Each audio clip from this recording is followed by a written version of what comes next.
નહીં તો ઘણી વાર છે ને સજ્જન લોકો પોતાની વધારે પડતી સજ્જનતામાં ને આંધળી આદર્શવાદિતામાં માર ખાય છે અને એને કારણે સજ્જનતા પરાજિત થાય છે. એટલે ડિપ્લોમસી તો આવડવી જ જોઈએ, શીખવી જોઈએ. કૃષ્ણ શીખવાડે વ્યવહારમાં ડિપ્લોમસી જોઈએ.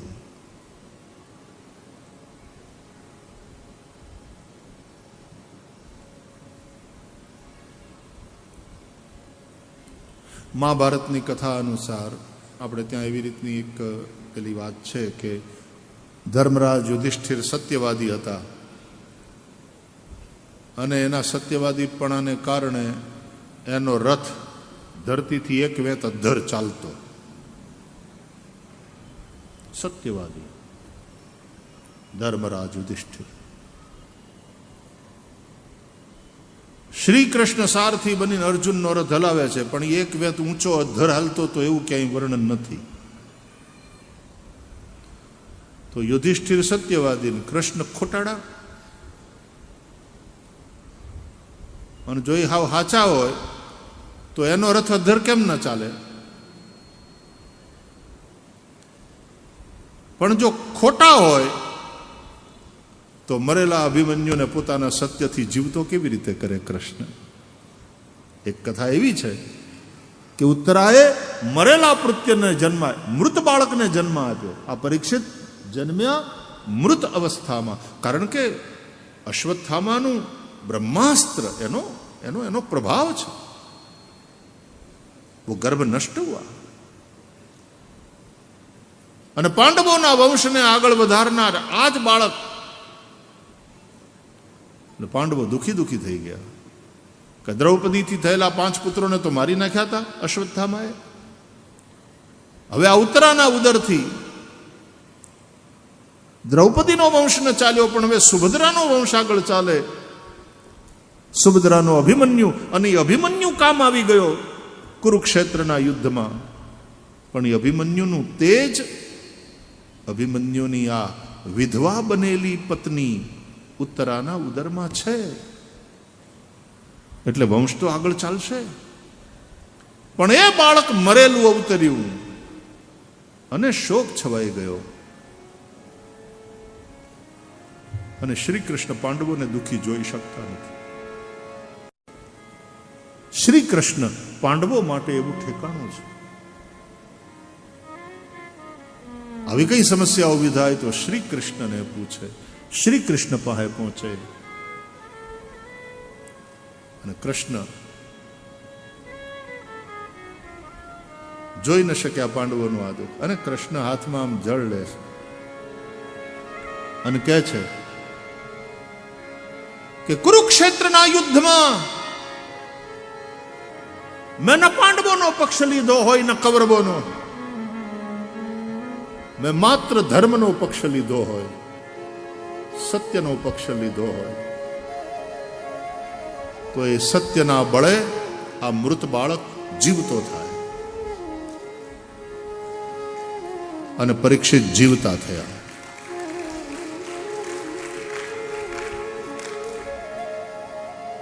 કૃષ્ણ પરબ્રહ્મ પરમાત્મા છે. મા દેવકીના ગર્ભમાં પધાર્યા તો બ્રહ્માદિ દેવતાઓએ સ્તુતિ કરતા કહ્યું હતું, સત્યવ્રતમ સત્ય પરમ ત્રિસત્યમ સત્યસ્ય યોનિમ નિહિતં ચ સત્યે સત્યસ્ય સત્યમૃત સત્યનેત્રમ સત્યાત્મકમ ત્વામ શરણમ પ્રપન્ના.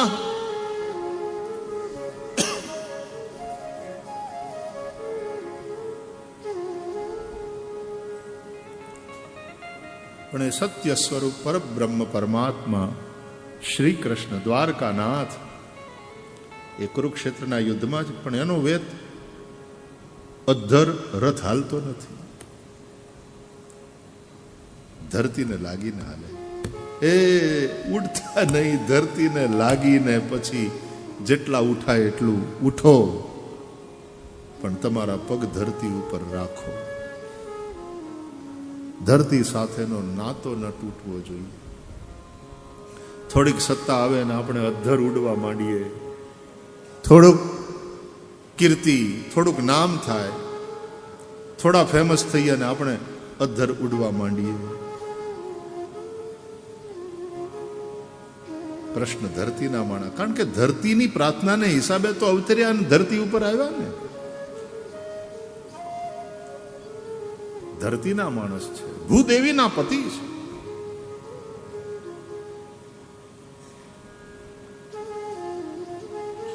પરમેશ્વર હોવાને નાતે એને પુનર્જીવિત કરતા હોત તો અલગ વાત હતી, પણ જો મેં ધર્મનો પક્ષ લીધો હોય, જો મેં સત્યનો પક્ષ લીધો હોય, કુરુક્ષેત્રના યુદ્ધમાં ન પાંડવોનો ન કૌરવોનો, પણ ધર્મનો પક્ષ લીધો હોય, સત્યનો પક્ષ લીધો હોય, તો એ સત્યના બળે આ બાળક જીવતો થજો. અને બાળક જીવતો થયો. પરીક્ષિત, આ કૃષ્ણનું સત્ય છે અને ઓલું યુધિષ્ઠિરનું સત્ય છે. અને પ્રસંગ ઉભો થાય છે. ગુરુ દ્રોણ આજે કાળ બનીને વરસી રહ્યા છે. કોઈક રીતે આને બ્રેક મારવી પડે, નહીં તો આજે જ ખતમ થઈ જાય બધું. ચિંતા કૃષ્ણને. ભીમસેનને કહ્યું, આની દુખતી રગ કઈ? ગુરુ દ્રોણની. એનો વીક પોઈન્ટ કયો? પુત્રાશક્તિ. દુર્યોધનનો એ વીક પોઈન્ટ એ હતો. ધૃતરાષ્ટ્રનો પણ વીક પોઈન્ટ એ હતો. એટલે ભીમસેનને કહ્યું કે આપણા પેલામાં જે હાથીમાં એક અશ્વત્થામા નામનો હાથી છે ને, એને મારી નાખો. અરે ભીમસેન કે હું કામ લેવા દેવા વગરનો? કામ આવે એવો છે, લોટકો છે, હજી તો ઘણી સર્વિસ આપશે.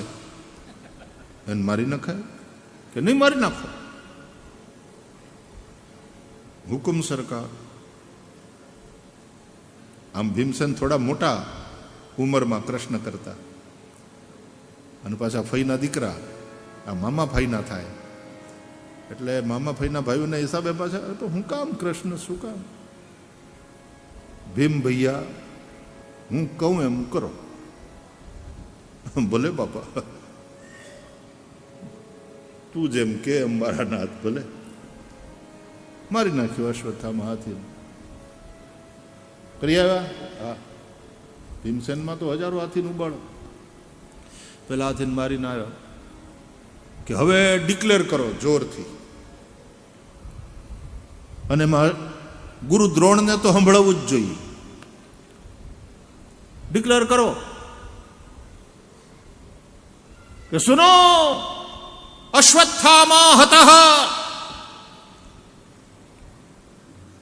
આટલું જ બોલવાનું છે. અને ભીમે ડિક્લેર કર્યું, અશ્વત્થામા હતઃ, અશ્વત્થામા મરાયો. અને જેના બાણ કાળ બનીને વરસતા હતા પાંડવ સેના ઉપર, એ ગુરુ દ્રોણના કાને આ શબ્દ ગયા, અશ્વત્થામા મરાયો. ઢીલા ઢપ થઈ ગયા. ખેંચેલી પ્રત્યંચા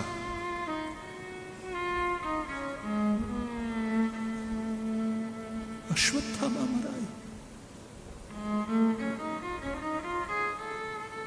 પણ જોયું કે કોણ બોલે, કોણે ડિક્લેર કર્યું? ભીમસેન.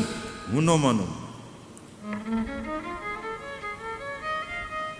ધણિયાણીને એના પતિની ખબર હોય, એને હરખી રીતે ઓળખતી હોય, એમ ગુરુને પણ ચેલાની ખબર હોય.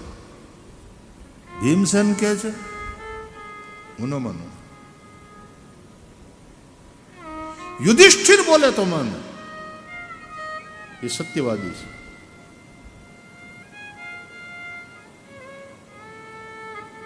એટલે યુધિષ્ઠિરની સામે જોયું.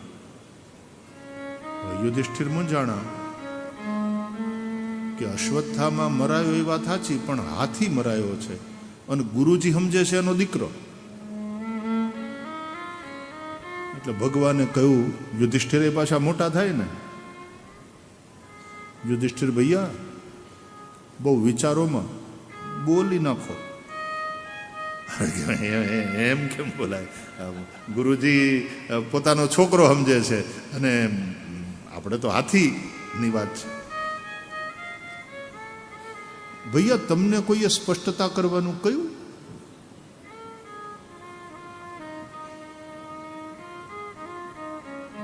બોલું તો મનમાં ને મનમાં બોલ્યા, તો આપણે શું કામ ડાપણ કરવું? આ તો પાછા મોટા ભાઈ ને, તમને કોઈ સ્પષ્ટતા કરવાનું કહ્યું? અને એમ મારાથી કેમ ખોટું બોલાય? બધા મને જાણે છે હું સત્યવાદી છું. અરે કે પણ અશ્વત્થામા મરાણું એ વાત તો સાચી કે નહીં?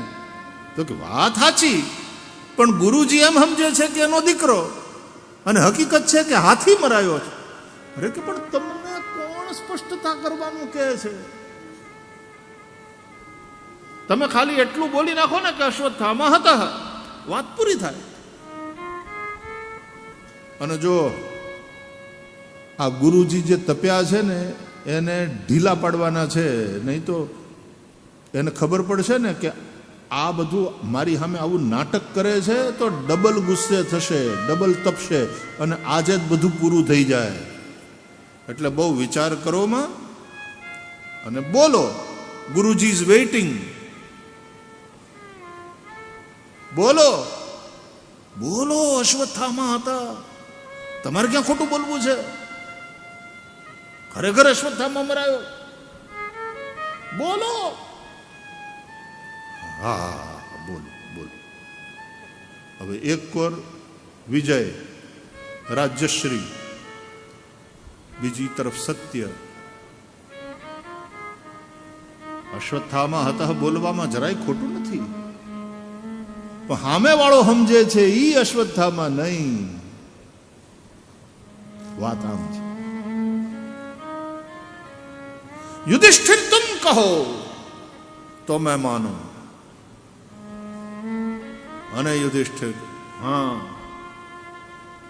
હું સ્વીકારું છું, અશ્વત્થામા હતા, અશ્વત્થામા મરાયો છે. તો પછી મનમાં ઓલું કોન્શિયસ બાઇટ કરે ને, એટલે મનમાં કે નરોવા કુંજરોવા.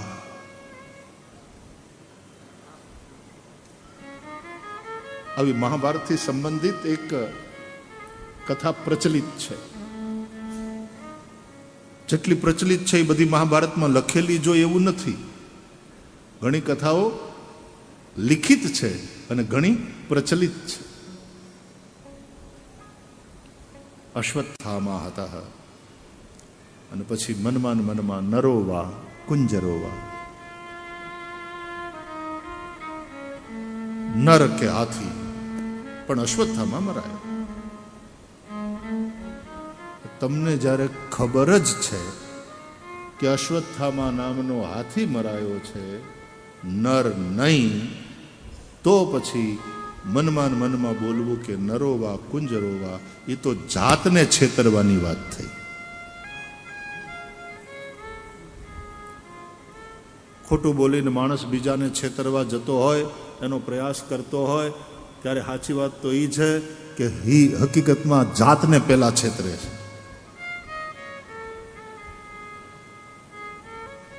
અને પાછી પ્રચલિત કથા, રથ હેઠે આવી ગયો,